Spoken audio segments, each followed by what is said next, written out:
Hello future engineers, कैसे हो? मेरा नाम है Karan and I am student of cyber security branch. तो आज का टॉपिक है काउंसलिंग। काउंसलिंग ये शब्द आपने बहुत बार सुना होगा, खासकर जब एडमिशन का टाइम होता है और फिर बहुत सारे स्टूडेंट के मन में ये डाउट होता है कि काउंसलिंग क्या होता है और काउंसलिंग का प्रोसेस क्या है। तो आज के वीडियो में हम लोग जानेंगे कि काउंसलिंग क्या होता है और काउंसलिंग में क्या क्या होता है। तो दोस्तों, बेसिकली काउंसलिंग दो टाइप के होते हैं, एक मेडिकल टर्म में और दूसरा एडमिशन से रिलेटेड होता है। तो हमको जाना है क्या मेडिकल लाइन में? नहीं जाना ना? चलो फिर बात करते हैं अपन एडमिशन रिलेटेड काउंसलिंग के बारे में। काउंसलिंग, जैसे कि मैंने बताया, ये शब्द एडमिशन के टाइम बहुत यूज़ होता है, बहुत सुनने को मिलता है। तो अगर हम लोग एकदम आसान शब्दों में समझे कि काउंसलिंग क्या होता है, तो काउंसलिंग एक एडमिशन प्रोसेस है। अब बात करते हैं काउंसलिंग में क्या क्या होता है।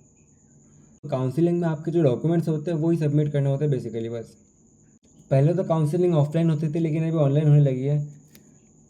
लेकिन ये दोनों में कोई डिफरेंस नहीं है, क्योंकि चाहे काउंसलिंग ऑफलाइन हो या चाहे काउंसलिंग ऑनलाइन हो, आपको अपने डॉक्यूमेंट से सबमिट करने होते हैं बस। अब जैसे कि मैंने बोला, काउंसलिंग में आपके डॉक्यूमेंट सबमिट करने होते हैं, तो आपके मन में एक डाउट आया होगा कि भैया आपने बता तो दिया कि काउंसलिंग में डॉक्यूमेंट्स सबमिट करने होते हैं, लेकिन कौन कौन से डॉक्यूमेंट्स?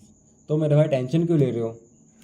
आप स्टूडेंट मित्रा पे आए हो, इसमें आपको सब कुछ बताया जाएगा। तो अभी आपको बताने वाला हूँ कि आपको कौन कौन से डॉक्यूमेंट्स तैयार रखने होंगे ताकि एडमिशन के वक्त आपको कोई दिक्कत ना आए। अगर आप ऑनलाइन काउंसलिंग कर रहे हो तो उसमें तो कोई दिक्कत नहीं है, क्योंकि उसमें सब कुछ लिखा रहता है कि कौन कौन से डॉक्यूमेंट्स चाहिए होंगे। तो बात करते हैं ऑफलाइन काउंसलिंग के बारे में, यानी आपको अपने कॉलेज में, जिस कॉलेज में आपने एडमिशन लिया हो, उस कॉलेज में जाकर डॉक्यूमेंट सबमिट करने होंगे। तो इसके पहले तो आप जो जो डॉक्यूमेंट्स लेके जाने वाले हो, जो जो बताने वाला हूँ मैं, उसके मिनिमम 3 कॉपी रख लेना, 3 हार्ड कॉपी रख लेना। और 10th 12th की मार्कशीट, फिर आधार कार्ड वगैरह ओरिजिनल रख लेना, क्योंकि कई जगह पे ओरिजिनल काम आते हैं। चलिए जान लेते हैं कौन कौन से डॉक्यूमेंट लगने वाले हैं।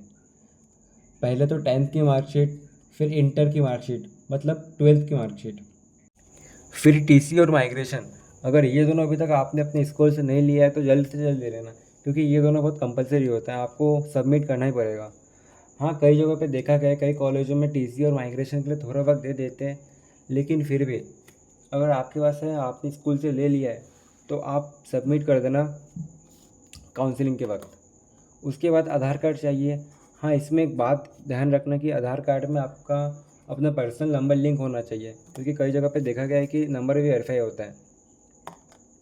उसके बाद इनकम सर्टिफिकेट, कास्ट सर्टिफिकेट चाहिए होता है। अगर आप रिजर्व्ड कैटेगरी से बिलोंग करते हो तो कास्ट सर्टिफिकेट समय से पहले बनवा लेना, क्योंकि बहुत काम आता ही है आगे चल के स्कॉलरशिप वगैरह के लिए। फिर एडमिट कार्ड, ये बहुत ज़रूरी है, बहुत। फिर passport size photos, sign and thumb impression. और हाँ, इसके अलावा अगर आपने 12th करने के बाद कोई कारणवश आप कॉलेज नहीं कर पाए, 1 2 3 साल का गैप हो गया, आपने ड्रॉप लिया था, तो आपको गैप सर्टिफिकेट ही बनवाना पड़ेगा।